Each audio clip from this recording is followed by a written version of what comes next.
தாயை பின்தொடரும் ஸ்ரீதேவியின் மகள்.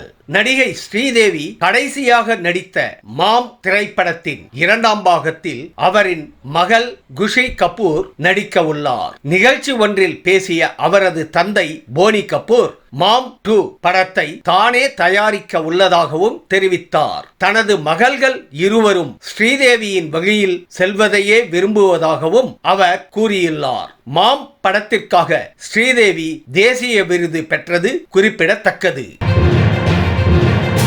ராஜாதி ராஜன் இந்த ராஜா. இசைஞானி இளையராஜா லண்டனில் தனது முதல் சிம்பொனியை அரங்கேற்றம் செய்தார்.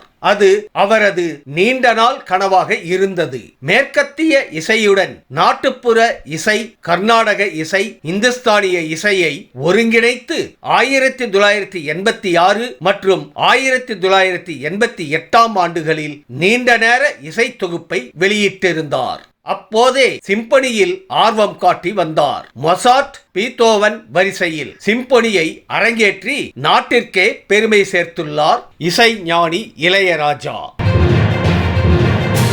நடிகை திரிஷாவுக்கு அடித்த அதிர்ஷ்டம். நடிகை திரிஷாவுக்கு ஹீரோயின் வாய்ப்பு கிடைத்தது குறித்த சுவாரஸ்ய தகவலை நடிகர் ராதா ரவி வெளியிட்டுள்ளார். லேசா லேசா படத்தில் துணை நடிகைகளில் ஒருவராகத்தான் திரிஷா ஒப்பந்தமாகி இருந்தாராம். ஷூட்டிங்கின் போது மும்பையில் இருந்து வரவேண்டிய நடிகை தாமதமாக வந்ததால் அங்கிருந்த திரிஷாவை ஹீரோயினாக்க இயக்குனர் பிரியதர்ஷன் முடிவு செய்தாராம். இதுவே திரிஷாவுக்கு அடித்த அதிர்ஷ்டம் என்று கூறப்படுகிறது.